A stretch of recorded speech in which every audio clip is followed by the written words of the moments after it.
Sir ये बताइए, आज के जो आपने पत्रकार वार्ता रखी है उसका क्या उद्देश्य था?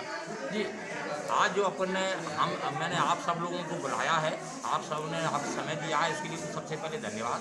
आज जो अपन ने यहाँ चर्चा की, पत्रकार वार्ता बुलाई, इसका मुख्य उद्देश्य ये था कि अपनी संभावित आने वाली तीसरी लहर और जो एक नया वेरिएंट कोरोना का ओमिक्रॉन के बारे में जो प्रदूषण फैल रहा है, उसके बारे में आम जनता को, समाज को जागरूक करने की और कोविड पुनर्व्यवहार करने की और टीकाकरण दूसरी डोज 100% लगवाने की अपील करने और इस नए संक्रमण की बीमारी से, संक्रमण से बचने के लिए जागरूकता समाज में कर रहे हैं हम आपके सहयोग से।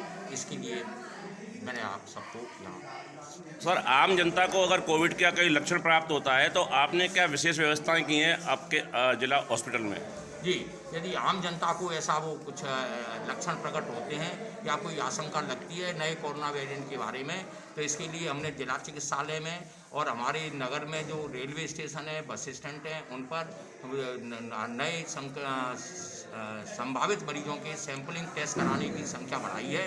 जिला चिकित्सालय में प्रवेश करने वाले व्यक्ति को सबको मास्क में आके भीड़ भाड़ न करने और उनके सैंपलिंग से जांच कराने के हमने लक्ष्य बढ़ा दिए। अगर सैंपल होता है तो उसे कितनी देर में उसका रिजल्ट मिल जाता है? जी, सैंपल जिस दिन सैंपल करते हैं उसके दूसरे दिन 24 घंटे के अंदर अंदर हमको रिजल्ट मिल जाता है। 24 घंटे से पहले नए वेरिएंट के लक्षण के बारे में भी निश्चित रूप से कुछ नहीं कहा जा सकता है, और पर ये जरूर कहा जा सकता है कि जो पहले की तरह खांसी, जुकाम अथवा बुखार के लक्षण के साथ ही यह दिखाई देगा ऐसा कह नहीं सकते हैं। कई बार मरीज बिना लक्षण के भी या केवल सामान्य कमजोरी या इस तरह के कह के भी हमारे सामने आ सकता है। सर, नया वेरिएंट कितनी उम्र के लोगों पर ज़्यादा असर करेगा? इसके बारे में भी निश्चित कुछ नहीं कहा गया है। अभी स्टडी चल रही हैं WHO की, हमारे वैज्ञानिकों की, कि ये किस उम्र पर करेगा, लेकिन अभी तक का जो सार आया है वो पूर्व वाले वेरिएंट की तरह सभी वर्ग के लोगों पर कर सकता है, खासतौर से छोटे बच्चों को, बुजुर्गों को और जिनको टीकाकरण के दो डोज नहीं लगे हैं उन पर ज़्यादा। कितना खतरनाक है ये? खतरनाक तो ये बहुत ज़्यादा है। पहले जो वेरिएंट है हमारे कोरोना के अल्फा, डेल्टा, उनसे कई 5 गुना से भी ज़्यादा खतरनाक है। इसका संक्रमण उससे ज़्यादा फैलता है। और दूसरी बात इसमें ये है कि ये काफ़ी नोटोरियस टाइप का वायरस है। ये बहुत जल्दी अपना रूप बदल के करता है। अभी इतने अल्प समय में ही स्टडीज़ बता रही हैं कि लगभग 50-52 ये अपने रूप बदल चुका है। सर, जिन लोगों को दोनों टीके लग चुके हैं उन पर भी असर करेगा क्या? नहीं, जिनको दोनों टीके लग गए हैं वो पूर्णतः सुरक्षित। जैसे आपने कहा ऑक्सीजन प्लांट ग्वालियर में 3 प्लांट बनने के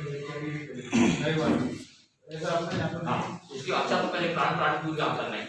परसों भारत सरकार ने एक आदेश हुआ, प्रदेश सरकार ने आदेश हुआ था परसों 1 तारीख को मॉक ड्रिल किया गया था।